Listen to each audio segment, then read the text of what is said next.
3 તાલીમ કેમ્પ આપણે પૂરા કર્યા. ચોથો તાલીમ કેમ્પ જે છે એ મે મહિનાની 10 અને 11 તારીખના રોજ થવા જઈ રહ્યો છે.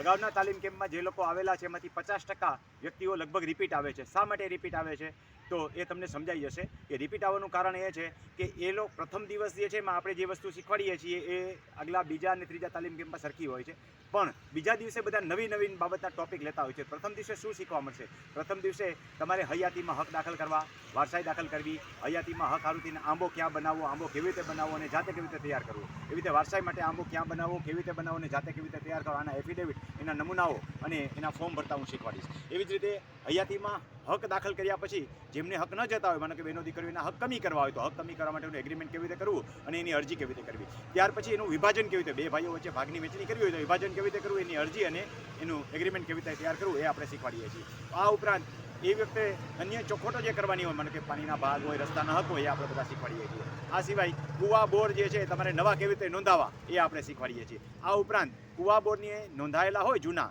તો એમાં ભાઈઓ ભાગની અંદર એનું પાણીના હક કેવી રીતે દેવા જેથી કરીને ભવિષ્યમાં તકલીફ અને કજિયા ન ઊભા થાય. આપણો હેતુ મુખ્ય એ હોય છે કે ભાઈઓ વચ્ચે કોઈ તકલીફ જ ઊભી ન થાય અને રેવન્યુ રેકર્ડ જે છે એકદમ ચોખ્ખો રહે એ માટે પ્રેક્ટિકલ કામ તમે જાતે કરતા શીખવાડીએ છીએ. આમાંનું એક કામ પણ તમે જાતે કરતા શીખી જાઓ તો પણ તમારો ધક્કો અને પૈસા બધું વસૂલ હોય છે. આપણે 3 પ્રકારની સેવા આપીએ છીએ. એક, યુટ્યુબની અંદર જે ખેડૂતો સાથે વાતચીત થઈ હોય છે આપણે મૂકીએ છીએ જેથી કરીને અન્ય વ્યક્તિઓને કામમાં આવે. આ ફ્રી સેવા છે. એવી જ રીતે કોઈને કંઈ પ્રશ્ન પૂછવા હોય તો એ પ્રશ્ન પૂછી શકે અને એની પણ આપણે એને જવાબ આપીએ છીએ. એ પણ ફ્રી સેવા છે. પરંતુ આપણે તાલીમ કેમ્પને ફ્રી સેવા નહીં કહીએ કારણ કે એમાં એ પોતાનું યોગદાન રાશિ આપે છે, પણ આ યોગદાન રાશિ એને કોઈ પણ પ્રકારનું કામ કરતા થઈ જાય અને શીખી જાય એટલું કામ તો એને આવડી જ જશે અને એવી જરૂરિયાત પણ ઊભી થશે તો એના પૈસા અને ધક્કો બધું વસૂલ છે. તાલીમ કેમ્પની ફીસ 3000 રૂપિયા છે. 1000 રૂપિયા ભરીને રજીસ્ટ્રેશન કરાવી શકાય. બાજુમાં આપેલો QR કોડ સ્કેન કરી અને તમે તમારું નામ રજીસ્ટ્રેશન કરાવી શકો છો. ઇનકેસ તમે નહીં આવી શકો તો ચિંતા કરવાની જરૂર નથી કારણ કે બીજા તાલીમ કેમ્પની અંદર ફરી રજીસ્ટ્રેશન કરાવશો એટલે બાકીની જે 2000 ભરવાપાત્ર રકમ છે એમાંથી આગલી રકમ તમારી બાદ થઈ જશે. હજી તો આવા ઘણા બધા કામ શીખવાના છે જેમાં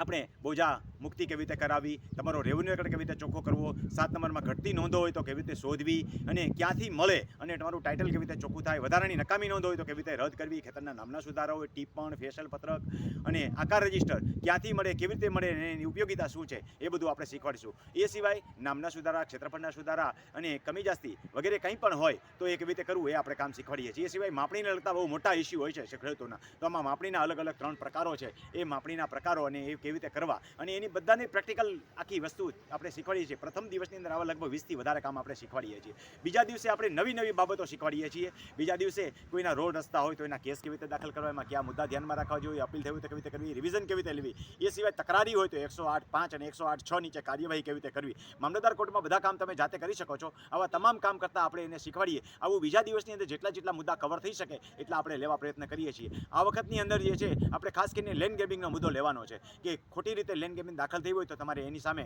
ફાઇટ કેવી રીતે કરવી, રજૂઆત કેવી રીતે કરવી અને ખરેખર સાચી રજૂઆત હોય તમારી તો એમાં તમારે વ્યવસ્થિત રીતે અરજી કેવી રીતે ફાઇલ કરવી, આવી બધી બાબતો શીખવાડીશું. તો ખેડૂત મિત્રો, તમે તમારું નામ જો બીજા તાલીમ કેમ્પમાં આ તાલીમ કેમ્પમાં ન લખાવ્યું હોય મે મહિનાના 11 અને 10 અને 11ના તાલીમ કેમ્પની અંદર તો બાજુમાં આપેલો QR કોડ સ્કેન કરીને તમારું નામ આજે જ નોંધાવો. રમણીકભાઈ કોટડિયા યુટ્યુબમાં જઈને લખશો એટલે આવી અવનવી વિગતો તમને મળતી રહેશે.